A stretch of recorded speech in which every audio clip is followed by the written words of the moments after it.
Bueno, hay muchos temas sin duda hoy para conversar con nuestro invitado, el ministro de Salud, Jaime Mañalich. Ministro, muy buenas noches. Muy buenas noches, ¿cómo están ustedes? Muy bien, Acalorados, me imagino. Sin duda, ha sido un día de harto calor también en el Congreso, donde está muy acalorada la discusión. Muy acalorada. Pero queremos hablar en primer término del tema de la integración vertical de las clínicas con las ISAPRES. Eso es una realidad, me imagino que nadie lo duda, que están integradas y que las ISAPRES a través de holding son propietarias de clínicas, ¿no? Es un hecho de la causa que a través de la creación de holdings sobre las aseguradoras y algunas clínicas hay una integración entre ambas entidades. Esto alcanza aproximadamente a 1/3 de las clínicas privadas en el país en este momento que tienen alguna participación minoritaria o mayoritaria de alguna aseguradora. ¿Eso es ilegal? En la forma en que está hecho no es ilegal. ¿Cómo así? Porque lo que se hace es que se estructura a través de un holding que está arriba y no es una pertenencia directa de la ISAPRE sobre la clínica. O sea, la ISAPRE no es propietaria de la clínica. Eso no es, como nos dijo la Superintendenta de Salud, simplemente bypassear la ley que claramente establece que tiene que haber una separación. Yo creo que hay un tema ahí para la Fiscalía Nacional Económica, porque creo que la ley es suficientemente clara para que si evidentemente la Fiscalía estima que aquí hay una vulneración de la ley, actúe en consecuencia. ¿Usted qué estima? ¿Se está bypaseando la ley? Yo estimo que no es prudente que haya una relación tan estrecha como la que hoy día hay entre aseguradoras y prestadoras, porque hay conflictos de interés de por medio que en definitiva pueden perjudicar a los beneficiarios. Me gustaría que profundizáramos un poco en eso. ¿Cuál es el argumento que hay detrás de prohibir en nuestra legislación actual la integración vertical entre clínicas e ISAPRE? ¿Por qué se prohíbe? ¿Cuál es el peligro? ¿Cuáles son los conflictos de interés? En salud hay varios ejemplos, y perdón que recurra al más conocido de todo. Un médico cirujano no puede ser dueño de una farmacia, está prohibido, absolutamente. ¿Y por qué está prohibido? Porque el conflicto de interés es obvio. Si un médico, ¿no es cierto?, es dueño de una farmacia, va a prescribir, va a indicar, tiene el riesgo, perdón que lo diga potencialmente, de prescribir medicamentos e indicar que se compren en dicha farmacia. Y en ese sentido, yo creo que es una medida sana que la relación entre quien produce una parte del servicio y quien indica ese servicio sea relativamente distante. ¿Por qué? La ISAPRE, por ejemplo, podría tender a privilegiar en sus aranceles y en sus coberturas a sus clínicas. Por supuesto. O podría, cuando elabora un plan que es parcialmente cerrado y dice, ¿no es cierto?, yo voy a dar atención a la cobertura adicional de enfermedades catastróficas, que es un seguro financiero al final en el sistema ISAPRE hoy día, privilegiar que esos dineros que el asegurador paga vayan principalmente a clínicas en las cuales tiene participación de propiedad, y de hecho así ocurre, lo que impide al final de cuentas que los agentes, perdón que use la palabra, económicos del mercado se muevan libremente y puedan competir al final de cuentas por un precio mejor o por una calidad mejor, y se termina perjudicando al usuario. Y ante esta realidad, ¿qué ha hecho el gobierno? ¿Qué ha hecho usted como ministro de Salud? El gobierno lo que ha hecho esencialmente es fiscalizar a través de la superintendencia, que es quien tiene la potestad para regular estos temas y para fiscalizarlos, es fiscalizar, multar, cada vez que detecta que efectivamente este conflicto de interés está operando en desmedro de los beneficiarios. ¿A quién han multado, ministro? Es de público conocimiento, por ley de transparencia, sí, lo podríamos saber. Por supuesto, ha multado prácticamente a todas las aseguradoras. ¿A todas las no recuerdo en este momento el detalle, pero es así. Pero son por prácticas específicas, no por el hecho de la propiedad en sí. Es por prácticas específicas que producen daño, teóricamente. Derivadas de la propiedad.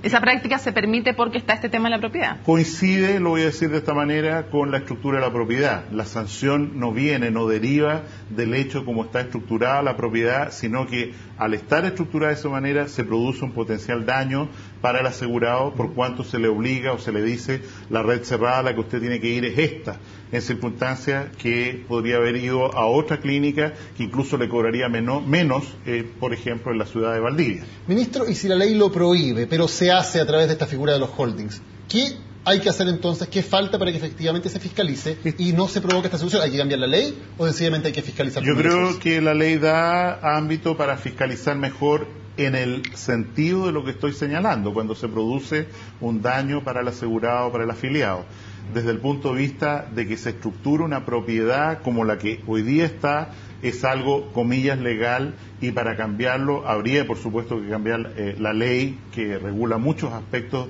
del comercio en Chile, al final de la actividad industrial. Claramente las ISAPRES prefieren pagar la multa antes que cambiar la propiedad, ¿no? Eso es bastante evidente.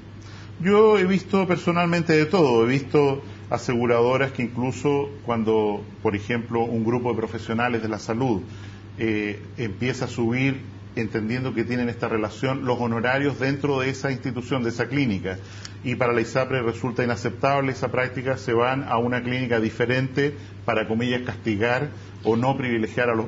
Yo creo que se ha dado de todo. Ahora, ¿no será esto, ministro, como muy parecido a lo del lucro en las universidades? ¿No será que en 5 años más vamos a escuchar a las autoridades de hoy decir, como escuchamos ahora a las de la concertación decir, es que no existían las condiciones políticas para cambiarlo, es que no se podía fiscalizar más?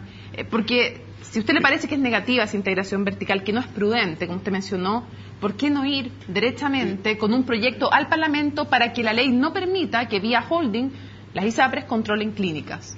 Nosotros hay que priorizar, y en el programa de gobierno está mucho más claramente la priorización en los beneficiarios a través de la implementación de la ley que se conoce del Plan Garantizado de Salud y el IPC es la salud, porque nos parece que esta ley resuelve una enorme cantidad de problemas que tienen los beneficiarios del sistema privado de salud, prestador y asegurador, frente a las ISAPRES y frente a las clínicas, y en ese sentido nos ha parecido mucho más importante, y así lo ha señalado el presidente de la República, que esta ley sea la que aprobemos durante este gobierno en esta agenda. Vamos a hablar de inmediato de eso, ministro, pero de hecho hoy diputados de la Democracia Cristiana han presentado una indicación a este mismo proyecto precisamente para regular el tema de la integración vertical. ¿Usted como ministro sería partidario de que esa indicación se incluyera y se votara a favor, o cree que es mejor dejarla fuera?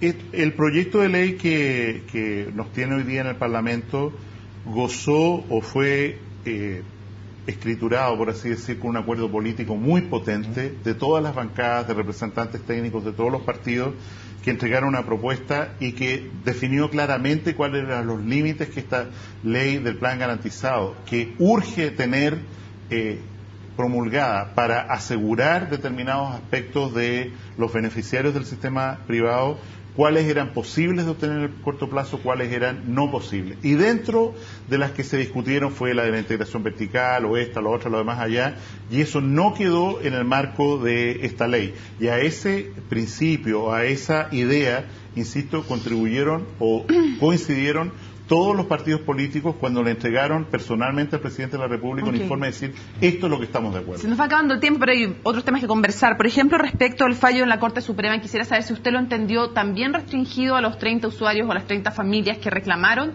o usted cree que de la Corte Suprema, de su sentencia, se deriva una norma que debiera ser general para todos. No, o sea, es absolutamente evidente que la Corte Suprema legisla sobre los casos que se le han presentado a su discusión.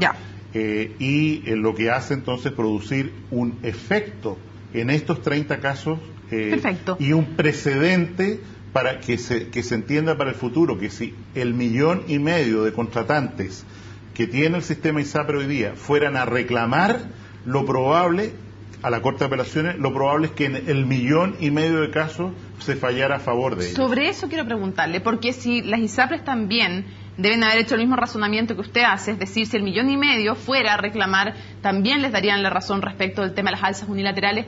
¿Por qué las ISAPRES no cambian de actitud? ¿Es porque saben que el 1,5 millones no va a ir a tribunales? Obvio. O sea, por eso yo describí esto como un bombazo ayer. Aquí se sienta un precedente que en la práctica dice, vaya el 1,5 millones a reclamar.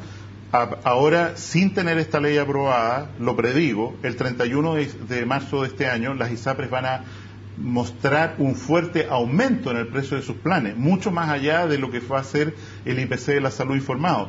Y lo que van a decir, ¿Cuánta gente va a ir a reclamar? ¿Cuáles son las costas de esto? Hoy día son $10 millones aproximadamente esa industria de abogados que maneja este problema. Supongamos que sube a 20 millones, que reclaman 100.000 personas, van a ponerlo en la prima y van a terminar todos los asegurados pagando esto. O sea, ¿usted recomendaría a la gente que mientras no exista ley vaya a tribunales a reclamar? O sea, es lo que tiene que hacer, y evidentemente para reclamar sus derechos, pero quiero recordar que el 80% del trabajo de las Cortes de Apelaciones de Chile, que tiene que ver con derechos, salvaguardar derechos constitucionales de las personas, están vinculadas a estos 50.000 casos que presentaron en el año 2012, de manera tal que estamos ante una imposibilidad física. O sea, es posible que se manejen mensualmente ciento y tantos mil casos en la Corte de Apelaciones, que se fallen de esta manera, que haya suficientes abogados. Evidentemente, lo que aquí es necesario, o lo que dice la Corte Suprema, o lo que uno entiende que dice, es que hay un vacío legislativo de tal magnitud que la única manera de resolver este problema, como ya lo había insinuado el Tribunal Constitucional, es a través de una ley que corrija las falencias legislativas o jurídicas que tiene el problema, la situación hoy día. Ministro, y el Gobierno ha dicho que este problema se resuelve con el IPC de salud, que es una de las partes importantes del proyecto que se está discutiendo en el Congreso. Lo que yo no entiendo de esto es que si el IPC de salud es referencial, ¿eso significa que aún con el proyecto aprobado la ISAPRE podría subir sus precios más allá del IPC de salud o no? El IPC de la salud es un instrumento que construye el Instituto Nacional de Estadística, que ya está construyendo en realidad, independiente de que haya ley o no, y que va a entregar sus elementos el 31 de enero de este próximo. Y que lo construye a través de una canasta que tiene el 90% de las prestaciones ambulatorias y un 90% de las prestaciones hospitalizadas. Y dice, lo que ocurrió acá es que cuando vemos los costos de la salud y lo comparamos con la UEF, con el IPC general, el costo de la salud subió realmente 0,5% más o fue 0,5% más bajo, y esto se le entrega como una recomendación o como una información a la superintendencia para que señalen las ISAPRES cuál es el monto máximo que recomienda ajustar. Pero es el verbo clave, ministro, pues si es una recomendación, las ISAPRES siguen pudiendo hacer lo que quieran, ¿o no? Si la ley saliera como está, el único recurso que quedaría después para las ISAPRES que subiera más allá de este IPC referencial, evidentemente, es la justicia. ¿Y ustedes quieren entonces que salga vinculante? ¿Eso es lo que ustedes querían originariamente? Lo que nosotros originalmente propusimos como Ministerio de Salud es que este fuera un IPC vinculante. ¿Qué sector político se negó, ministro, a que fuera vinculante? Ha sido transversal en la discusión en la Comisión de Hacienda, en la Comisión de la Comisión de Salud. ¿Y a qué apuesta? ¿Cómo va a salir este IPC? Yo creo que en la línea final, cuando haya el segundo o tercer trámite constitucional, creo que lo más probable es que este sea un IPC vinculante, que establezca una banda que vaya de 0 hasta el IPC, voy a decir, más un 10%. ¿Por qué es importante que pueda ser 5 o 10% más que el IPC? Porque podría ocurrir, y tiene que fundamentarlo así en el proyecto de ley, una aseguradora que dice: yo voy a incorporar una nueva tecnología, un nuevo medicamento, una nueva prestación que hoy día no está cubierta y que creo que es imprescindible para los beneficiarios que yo tengo hoy día dársela. Operar una cirugía de una manera diferente, o traer un especialista que haga una cosa, o una rehabilitación en una forma diferente a la que hoy día el programa entrega. Para que así sea, hay que permitir justificadamente, porque lo que dice la Corte Suprema es: no puede ser que unilateralmente, sin dar explicación a nadie, la ISAPRE suba los precios. Lo que quiere la Corte Suprema es cuál es el fundamento, y el IPC y este panel de expertos dice: el fundamento es este. O sea, si se sube el precio, estas son las fundamentaciones, y por lo tanto no estamos concurriendo a validar un alza unilateral dicha solamente por la aseguradora. Sin duda el trámite de la ley de ISAPRES va a ser una de las grandes noticias del verano. Lo vamos a invitar de nuevo más adelante, ministro, para hablar, por ejemplo, de la tarifa plana y una serie de temas que nos quedaron todavía en el tintero en Muy esta amables, ocasión. gracias. Gracias, muy buenas noches. Buenas noches.